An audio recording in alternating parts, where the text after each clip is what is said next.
प्रिय विद्यार्थियों, good morning. मैं डॉक्टर चंदन प्रकाश, लेक्चरर इतिहास विभाग, वीर विरमदेव राजकीय स्नातकोत्तर महाविद्यालय जालोर में अपने पर्सनल यूट्यूब चैनल पर आप सभी का हार्दिक स्वागत करता हूं। प्रिय विद्यार्थियों, आज हम BA part second paper first के अंतर्गत नूरजहां का चरित्र के बारे में अध्ययन करेंगे। इस विवाह के समय जहांगीर लगभग 42 वर्ष का था तथा नूरजहां 34 वर्ष की थी। उसकी सुंदरता और ताजगी अभी तक ज्यों की त्यों बनी हुई थी। वह शिक्षित और तीक्ष्ण बुद्धि की थी। कविता, संगीत और चित्रकला में उसकी विशेष रुचि थी। वस्त्र, श्रृंगार और आभूषणों का उसे शौक था और उसने नए नए ढंग और तरीके निकाले थे। वह अत्यंत समाजप्रिय एवं उदार हृदय महिला थी। अनाथ लड़कियों के विवाह का खर्च वहन करने तथा प्रतिदिन प्रचुर मात्रा में दान देने का उसने नियम बना रखा था। वह वीर और धैर्यनिष्ठ थी तथा आवेश में आकर अपना संतुलन नहीं बिगाड़ती थी। शासन में उसे रुचि थी और समस्या का हल निकालने की उसमें असाधारण कुशलता थी। वह धार्मिक, सदाचारी और चरित्रवान थी। वह अत्यधिक महत्वाकांक्षिणी महिला थी। अतः सम्राट जहांगीर के अपने प्रति विशेष लगाव का लाभ उठाकर उसने राजकीय मामलों में हाथ बटाना आरंभ कर दिया और धीरे धीरे शासन की समस्त सत्ता अपने हाथ में लेने का प्रयत्न किया। शासन में उसका प्रभाव दिन प्रतिदिन बढ़ता गया। स्त्रियों को दी जाने वाली जागीर व सरदारों को दी जाने वाली उपाधियों पर नूरजहां की मोहर अनिवार्य हो गई। उसने जहांगीर के साथ झरोखा दर्शन में भाग लेना आरंभ कर दिया तथा किन्हीं किन्हीं सिक्कों पर उसका नाम खुदवाया जाने लगा। अपने विवाह के कुछ वर्षों के भीतर ही नूरजहां ने शासन पर अपना पूर्ण अधिकार स्थापित कर लिया और जहांगीर केवल नाम मात्र का शासक रह गया। वह कहा करता था कि एक शेर शराब और आधे शेर कबाब के बदले उसने हिंदुस्तान का राज्य नूरजहां को दे दिया है। ऐसी स्थिति में शासन पर नूरजहां का प्रभाव बढ़ना स्वाभाविक ही था। शीघ्र ही उसने अपना एक दल संगठित कर लिया तथा राज्य की बागडोर अपने हाथ में ले ली। इस दल का नाम नूरजहां जनता था। नूरजहां गुट था जिसमें वह स्वयं, उसका पिता एतमादुद्दौला, उसका भाई आसफ खां तथा शाहजादा खुर्रम सम्मिलित थे। नूरजहां की माता अस्मत बेगम, जो एक सुशिक्षित तथा संतुलित विचारों की महिला थी, उसकी प्रधान परामर्शदात्री थी। 1612 ईस्वी में नूरजहां के भाई आसफ खां की पुत्री अर्जुमन बानो बेगम का खुर्रम के साथ विवाह का उल्लेख करते हुए डॉक्टर बेनी प्रसाद ने लिखा है कि वह नूरजहां एतमादुद्दौला और आसफ खां की युवराज खुर्रम के साथ संधि का प्रतीक था। अगले 10 वर्षों में इन चार परम योग्य व्यक्तियों की मंडली ने साम्राज्य पर शासन किया। जिसको नूरजहां का शासन कहा जाता है, वह वास्तव में इन चार व्यक्तियों का शासन था। नूरजहां के प्रभुत्व का प्रभाव। नूरजहां के प्रभुत्व को दो भागों में बांटा गया है। प्रथम 1611 से 1622 ईस्वी तक तथा इस समय उसके माता पिता जीवित थे, जिसके कारण उसकी महत्वाकांक्षा पर बड़ी रोक लगी हुई थी तथा खुर्रम और नूरजहां एक थे। द्वितीय 1622 से 1627 ईस्वी तक इस अरसे में उसके माता पिता की मृत्यु हो गई थी और नूरजहां की महत्वाकांक्षाओं को सीमित रखने वाला कोई नहीं था। इधर जहांगीर प्राय बीमार रहता था, जिस कारण नूरजहां को शासन में बहुत अधिक स्वतंत्रता मिल गई थी।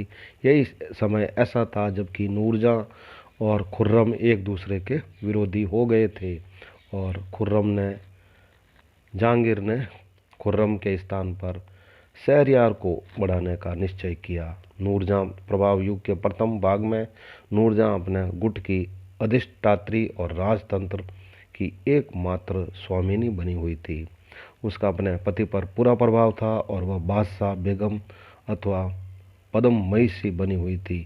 शासन की सत्ता अपने हाथ में ले लेने के बाद उन व्यक्तियों को नूरजहां ने निकाल बार किया जो इस दल का प्रभाव और सत्ता के विरोधी थे।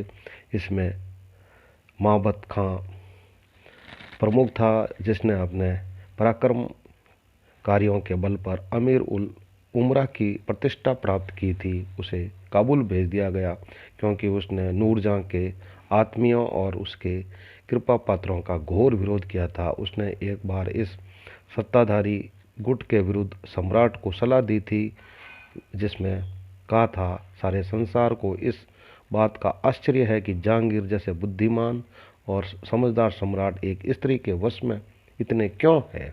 दूसरी ओर नूरजहां ने अपने पिता, भाई और अन्य कृपा पात्रों को साम्राज्य के गौरवशाली पदों पर प्रतिष्ठित करा दिया। यद्यपि नूरजहां का पिता एक योग्य व्यक्ति था, उसका भाई आसफ खां असाधारण क्षमता का अर्थशास्त्री एवं नीतिज्ञ था, परंतु नूरजहां का अवलंबन पाकर उनकी प्रतिष्ठा में और भी वृद्धि हुई। खुर्रम, जिसके साथ असफ खां की पुत्री का विवाह हो चुका था, इस गुट का अवलंबन पाकर गौरव और समृद्धि के सर्वोच्च स्तर पर पहुंच गया।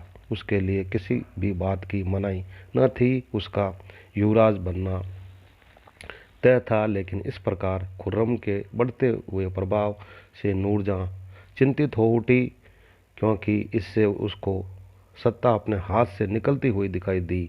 डॉक्टर बेनी प्रसाद लिखते हैं कि एक ही साम्राज्य में नूरजहां और शाहजहां यानी खुर्रम जैसे दो शक्तिशाली व्यक्तियों के लिए स्थान नहीं हो सकता था, क्योंकि शाहजादा खुर्रम को बादशाह के दाहिनी ओर बैठने का स्थान, शाहजहां की उपाधि तथा 30,000 जात और 20,000 सवार का पद मिल चुका था। इसलिए नूरजहां इधर उधर ऐसे साधन की खोज करने लगी जो नरम और लचकदार हो, और उसने देखा कि शहरयार ऐसा साधन है जो 16 वर्ष का था, स्वभाव से सुशील, मन निर्मल और चरित्र में कोई शक्ति नहीं थी। इस सबल अबला नूरजहां के लिए शहरयार उपयुक्त साधन था। अतः उसने अपनी पुत्री लाडली बेगम का विवाह 1620 में शहरयार से कर दिया। नूरजहां ने अपने प्रभाव के दूसरे भाग 1622 से 1627 ईस्वी में अधिक स्वच्छंद होकर कार्य करना शुरू किया, क्योंकि 1621 में उसकी माता अस्मत बेगम की मृत्यु और 1622 में पिता एतमादुद्दौला की मृत्यु हो चुकी थी और अब उस पर नियंत्रण रखने वाला कोई नहीं रहा। फिर अब बादशाह अक्सर बीमार रहता था और वह शासन के कार्यों में भाग नहीं ले पाता था, अतः वह सभी ओर से मुक्त हो गई। ऐसी स्थिति में नूरजहां ने अपनी पुत्री लाडली बेगम का विवाह शहरयार, जिसका उपनाम निखट था, के साथ कर दिया और उसे गद्दी पर बैठाने की योजना बनाने लगी। अब उसने खुर्रम की शक्ति को नष्ट करने का प्रयत्न किया तो खुर्रम ने विद्रोह कर दिया। इस प्रकार नूरजहां की नीति ने साम्राज्य में गृह कलह के बीज बो दिए। नूरजहां ने खुर्रम को दबाने के लिए माबत खां को अपने पक्ष में किया और शाहजादा परवेज के साथ उसे खुर्रम के विद्रोह को दबाने का उत्तरदायित्व सौंपा। उन दोनों ने खुर्रम को स्थान स्थान पर हराया और उसकी कीर्ति को धूल में मिला दिया। इस प्रकार खुर्रम के विद्रोह का पूर्ण रूप से दमन कर दिया गया, परंतु इससे माबत खां और परवेज की शक्ति बढ़ गई। अब नूरजहां ने माबत खां की शक्ति को तोड़ने और उसे अपमानित करने का निश्चय किया। अतः माबत खां को विद्रोह का झंडा खड़ा कर सम्राट जहांगीर को बंदी बनाने लेने के लिए विवश होना पड़ा, क्योंकि उसे लगा कि यदि बेगम नूरजहां को मनमानी करने दी गई तो उसे सकुटुम मरना पड़ेगा। यद्यपि यह विद्रोह बाद में नूरजहां की योग्यता के कारण असफल हो गया, परंतु इससे सम्राट जहांगीर को दुख और असम्मान उठाना पड़ा और उसने महाबत खां जैसे वफादार और योग्य सेनापति को खो दिया। इस प्रकार नूरजहां के राजनीति में खुले हस्तक्षेप ने जहांगीर के अंतिम समय में दो विद्रोहों को जन्म दिया और जिन्होंने साम्राज्य की शक्ति और सम्मान को भारी हानि पहुंचाई। खुर्रम के विद्रोह के बारे में डॉक्टर S.R.